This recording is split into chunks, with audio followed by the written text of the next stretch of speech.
Hi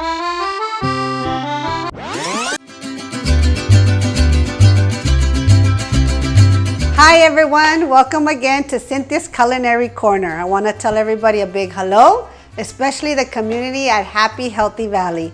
Today we're still celebrating this wonderful month of September, Independence Day from Mexico, el 16 de septiembre. So we're going to be going over something that's really fun, tequila. We're going to be making some margaritas, and I also have a really good recipe for a very good guacamole, okay?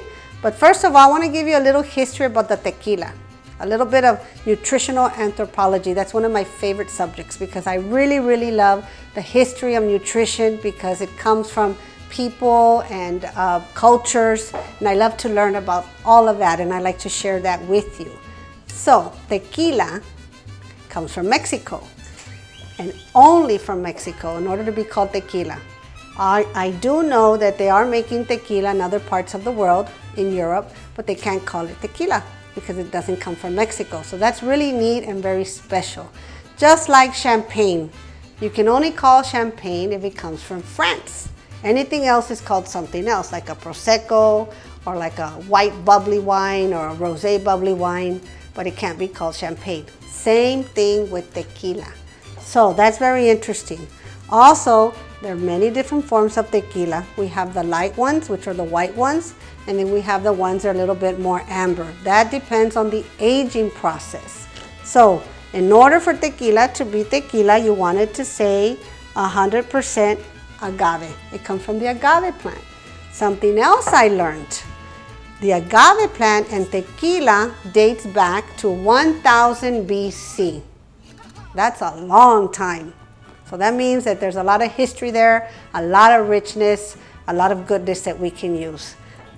We have the silver tequila. We have different brands.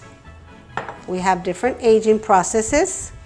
And we're going to be making the margarita. Now, the margarita does not come from Mexico.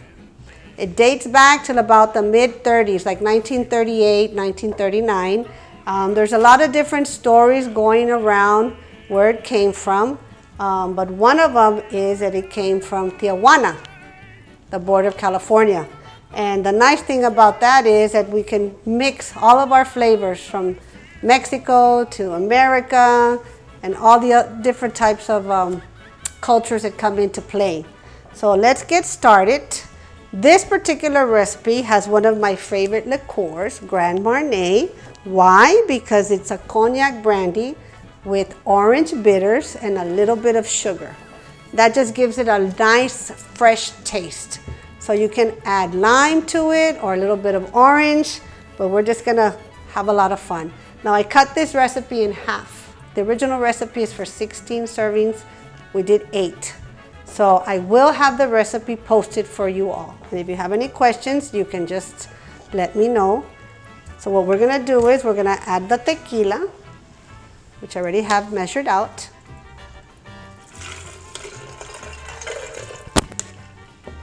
I'll move this out of the way a little bit so I can work with it. We're gonna add the fresh limes. Now, I like to mix limes and lemons. You can use all limes, all lemons, or you can mix it.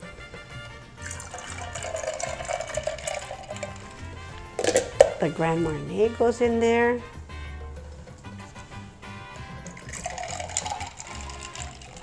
And then you can put a little bit of agave, blue agave.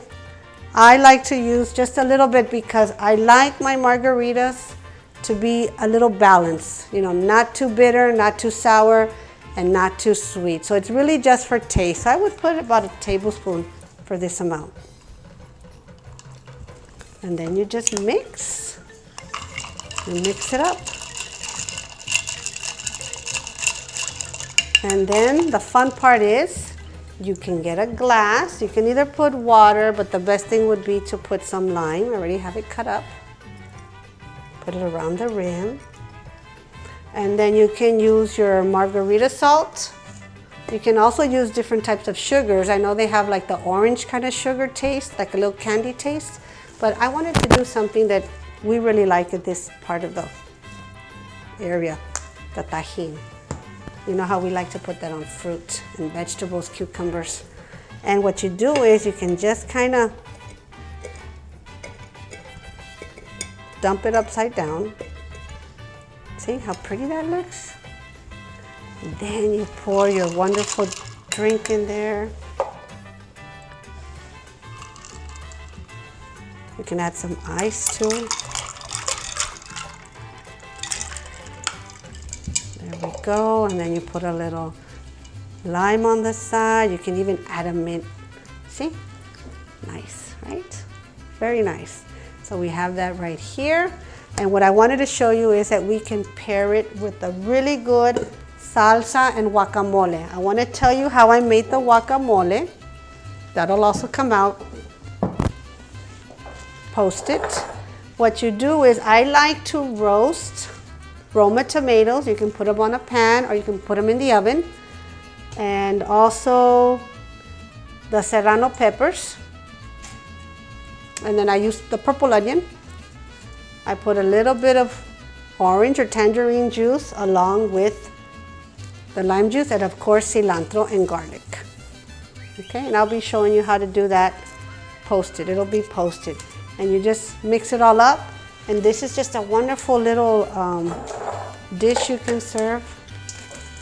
You got your guacamole, you have your chips. You can make your chips. I bought these. You can bake them. You can get the blue ones, you can get the red ones, whatever you like. But the point is just to make something really nice and fresh for this time. So I want to thank you for that. And I'm going to be going over a little history with you. This, what I'm wearing, is from Mexico, but there's different parts of Mexico. You have your north, your middle, and your south. This is from the middle part of Mexico. This is from San Miguel de Allende. Some people were asking me where I got it from. And what I like about this is it's hand painted, but it represents the Aztec calendar. So that's what's beautiful about Mexico, that it doesn't just have the Spanish influence or the Mexican influence. It's mainly rooted in the Aztec, which is just beautiful to incorporate all that together. So I want to thank you for that. I might be going over a little bit of history with you about the tequila in a little bit, but for now I just want to say thank you again. And we cannot say voila, we have to say Viva Mexico!